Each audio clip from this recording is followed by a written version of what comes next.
তেলটা গরম হয়ে গেছে। এবার আমি ফুলকপিগুলো ছেড়ে দিচ্ছি।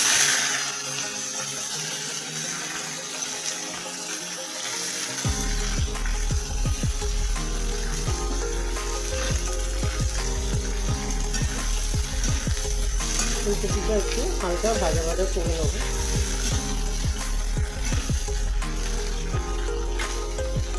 এর মধ্যে আমি অল্প একটু হলুদ দিলাম, কেন ডালে তো খুব বেশি হলুদ দিতে লাগে না।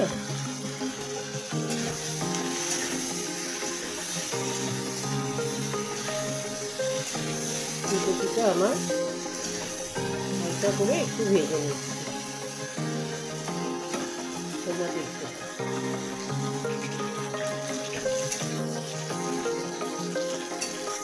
ফুলকপিটা না আমি একটু একেবারে ছোটো করিনি।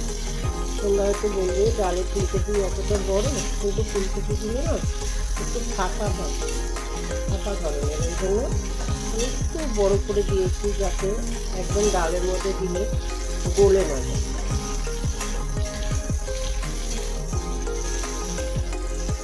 একটু দেখতে ডাঁটো ডাঁটো লাগবে, তাহলে ভালো লাগবে। ফুলকপিটা আমার ভাজা হয়ে গেছে। তারপরে এবার আমি ফুলকপিটা তুলে নিচ্ছি।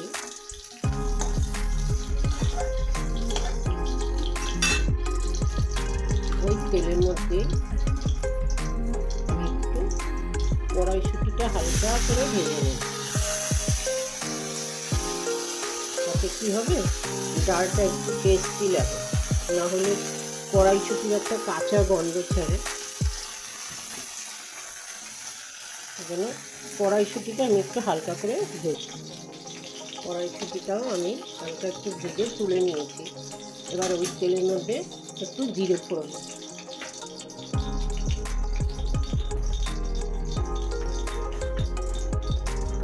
জিরে আর একটু শুকনো লঙ্কা,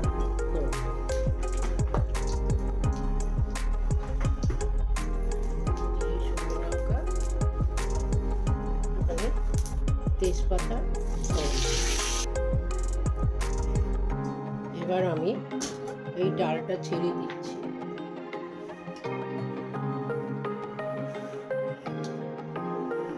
আমার একটু ভুল হয়ে গেছে, ডালটা দেবো না, একটু জিরের গুঁড়ো দিয়ে দিচ্ছি, তাতে গন্ধটা খুব ভালো আসবে।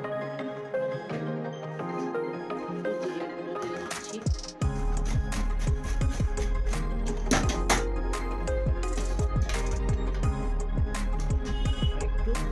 আদাও দিয়ে দিচ্ছি। এবার তোমাদের একটু টমেটোটা কষিয়ে আমি একটু আগে থেকে জল ফুটিয়ে রেখেছিলাম, সেই জলটাও একটু দিয়ে দিচ্ছি। তোমরা দেখতে থাকো। কষানোটা হয়ে গেলে তারপরে আমি ডালটা দিয়ে দিই। আর একটুখানি হলুদ দিয়ে দিলাম।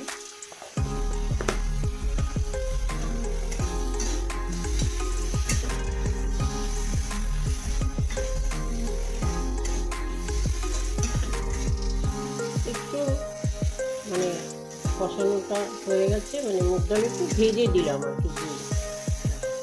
এবার আমি আগে থেকে প্রেসারে সিটি দিয়ে রেখেছিলাম, এই ডালটা আমি ঢেলে দিলাম। তোমরা দেখতে পাবে।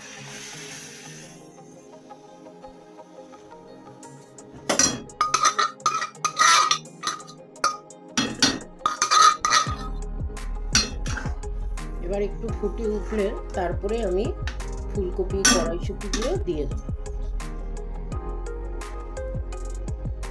একটু আগের থেকে গরম জল করে রেখেছিলাম, একটু জল দিয়ে দিলাম, মানে ফুলকপিগুলো তো একটু সিদ্ধ হবে, তাই আমি আগের থেকে একটু গরম জল করে রেখেছিলাম, সেটা দিয়ে দিলাম।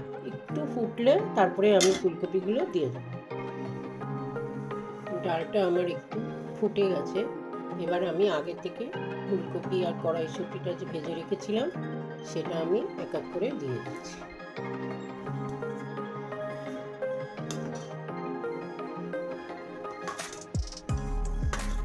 এবার ফুলকপিটা একটু সিদ্ধ হয়ে গেলে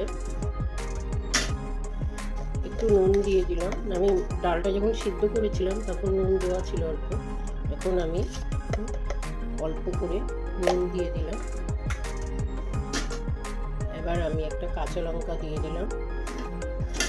এই লঙ্কাগুলো ভীষণ ঝাল তো, তাই অল্প করেই দিয়েছি। আর ডালে তো বেশি ঝাল ভালোও লাগে না, তাই একটু ফুটে উঠলে ভালো করে তারপরে আমি একটু মিষ্টি দেবো।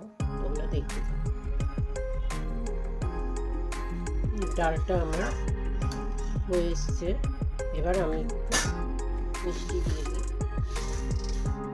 অল্প একটু মিষ্টি দিয়ে দিলাম।